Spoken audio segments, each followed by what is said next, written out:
Good morning, boys and girls, moms and dads, everybody in viewer land. Thanks for tuning in.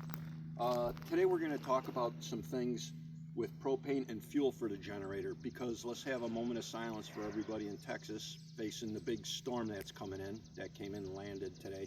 And there's a lot of destruction and floods and people without power and stuff. So have a moment of silence for those people.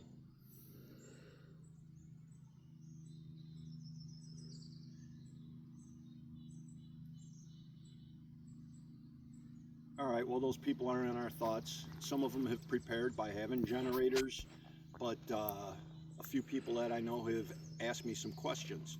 And one of them is, if the LP tank has frost on it, is the tank freezing up and what do I do? You'll notice that when you run a LP tank like this in your grill, you'll have no frost or no problems, because the grill isn't burning as much gas rapidly as a generator, or if you put the ice melter torch on the propane tank, you'll notice that it frosts up. It doesn't mean the LP's freezing.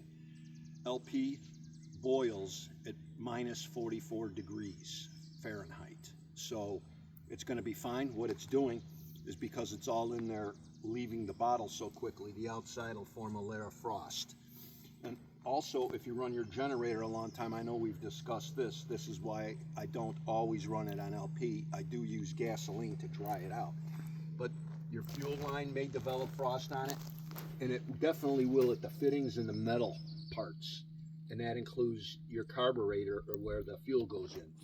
So the LP fuel will frost up if you leave it run long enough. So when it frosts up like that, that's just normal, because it's burning a lot of LP. But the LP, when you're done with it and you disconnect everything, that frost remains and it turns into water on your carburetor. So that's why I run a quart of gasoline through it, just to dry it out. My primary, if I have a power failure, my Generac doesn't start, my primary will be the LP, because you just simply shut the bottle and the generator dies and your fuel system's clear and clean. The other thing with the gasoline is, people have bought them, they put gasoline in them, put them away. They think they did good putting some stable in it, maybe, maybe not.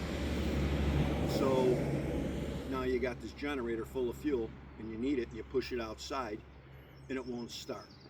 And what happens is, you'll go through the generator, you'll see that the air filter's clean, you're getting spark, you'll check the gas to the carburetor and it'll be coming out, and it still won't start. The problem is the carburetor is all gummed up from ethanol fuel. Ethanol fuel, run non-ethanol fuel, run premium, non-ethanol fuel. It's worth a little investment to do that, so your equipment runs when you need it. It's also important that when you run your generator, you don't run it inside a garage, inside any building, under any canopies. You don't want to run it anything like that outside. But they make a gen tent, which is a highly recommended thing, and it lets the generator expel its CO. It keeps it nice and dry, covers all your electric outlets, as you've seen on our other videos, and it makes it safe to run outdoors. So that's what you want to do. You want to get a gen tent, and you want to get a couple chains with locks. You saw that previously, that we have a lock chains. And that's because you don't want somebody to come along that's without power and steal your investment. So protect your stuff, take a couple extra seconds, chain it down to your porch, and if you can't get to something like that, I would back my truck up to it and chain it to the truck. So you can always improvise somehow to keep your investment safe. But with the gasoline, you just want to go ahead and run it dry. So that's why I use the LP first. If I was to fill this all the way with gasoline, and then the power failure came back on in an hour, I'm left with like 4.5 gallons of gasoline in here, and I got to drain it out, and that's a tedious process. So that's why I use the LP first, then the gas second. But non-ethanol, I can't stress that enough. So today we're going to go ahead and start our Champion dual fuel on this, but that's the reason we hooked up to this today. I keep my little basket with all my stuff for a quick grab, as you've seen in the other videos, with the extension cords, rags for gas spills, funnels, the wrench, the line for the generator. But I have my wrench, already here, so I don't have to go digging for it. So I grab my generator, I grab my little milk crate, and then I put this inside the milk crate, as you remember too. So, but I'm just going to run this for 10 minutes today, and I'm going to be around, so I'm not going in the house so it won't get knocked over. So I'll be here to watch it today. So today you turn on your gas valve on the generator, and you don't have to worry about doing it slow because this has air in it yet, so it's going to be a slow start. But it's important that you open this slowly so that the regulator doesn't get a surge, because if it gets a surge, your generator will be running weird and you'll be wondering why. And you'll go through everything and try and figure it out, and you'll call Champion, or you'll call the company, and it's not even in their manuals. They don't even have that in there. So I did talk to Champion, and they said that they need to maybe add that to the manual, but they're not going to. So my little tip to you is just open your propane slowly, and then turn on your battery, because we have a nice battery. Start, half choke.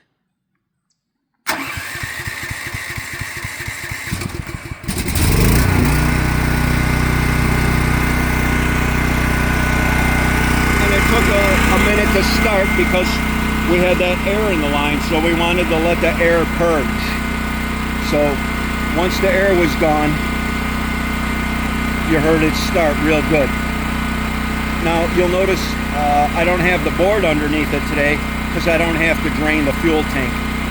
In an emergency, when I'm running it on gasoline, I keep it level, because these have low oil sensors on them, and if you mess it up too much, it'll stop running.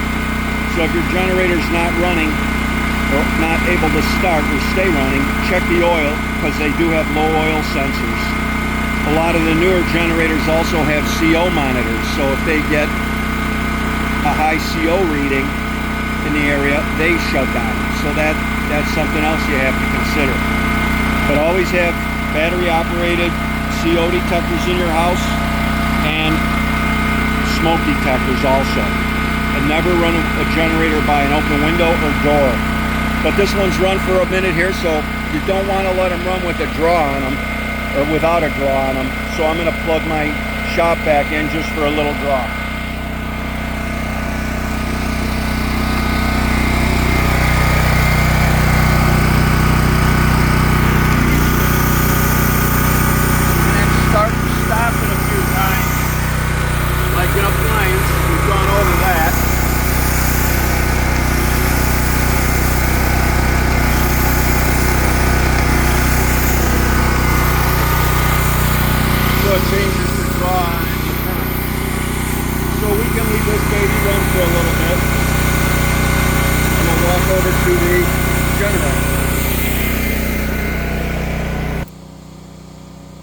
Boys and girls, we're back with the Generac here, and if you'll notice, we have a green light on here.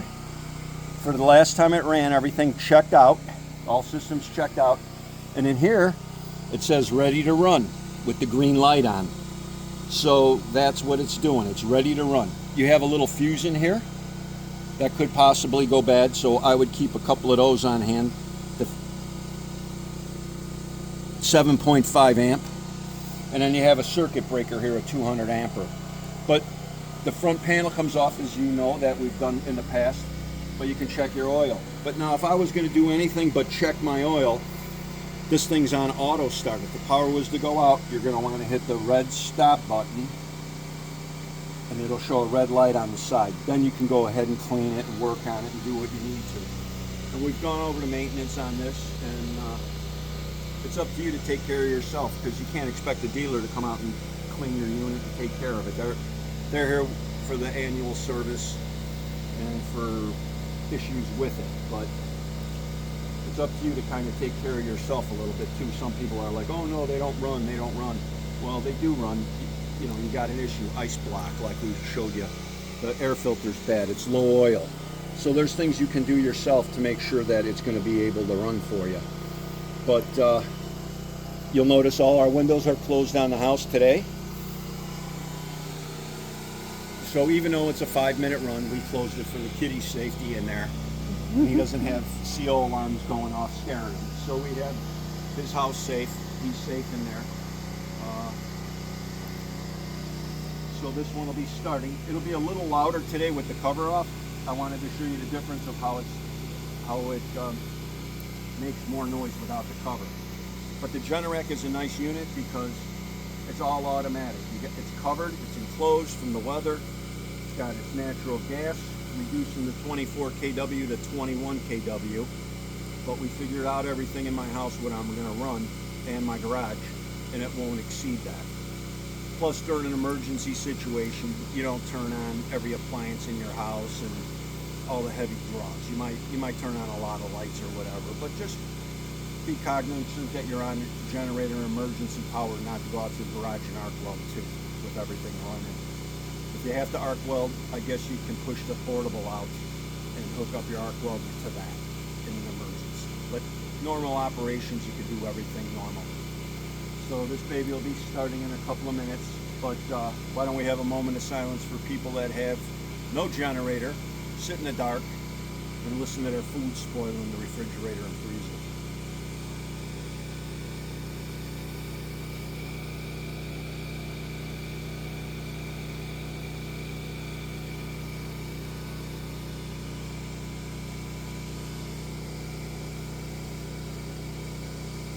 Okay, we're back again. So a lot of people have to have things that work during a power failure, like medical equipment. You have your sump pumps. You want to keep your basement dry. I do. So I have a sump pump. So that needs power all the time. So you're going to want to have that powered. And there's different things that, if you have a well, I'm on city water here, but if you have a well, you're going to want to have a well pump. I have a septic system, so I have a pump in my septic. So you're going to want things to run that you don't even think about. On top of my hot water heater, it's a electric motor that vents on the side of the house. So if I have the hot water heater go off without that vent, I'm going to get CO in my house. So that's important that you have power for those devices.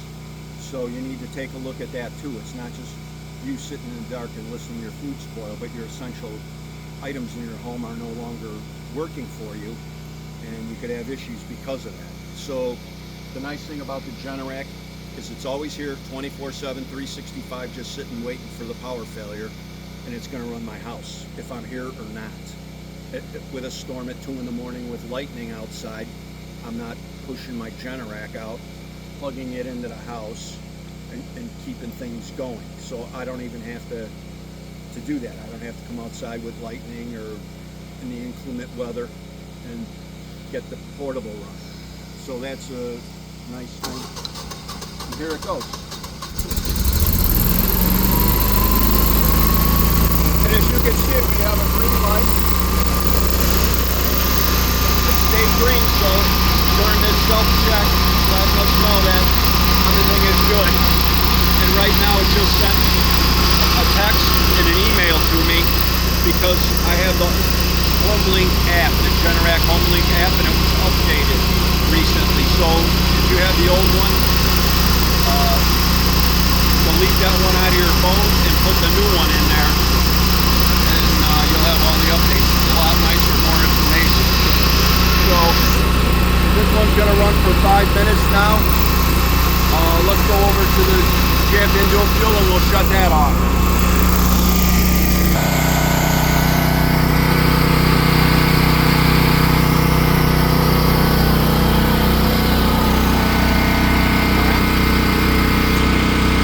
I unplugged my shop vac, so there's no load on it right now. So I'm going to go ahead and just let this baby run like that to cool off.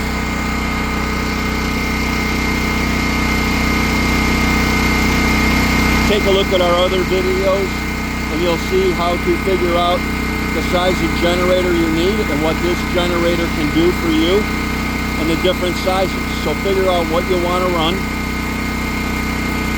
and total it up like we did that on that little worksheet when we did that recently.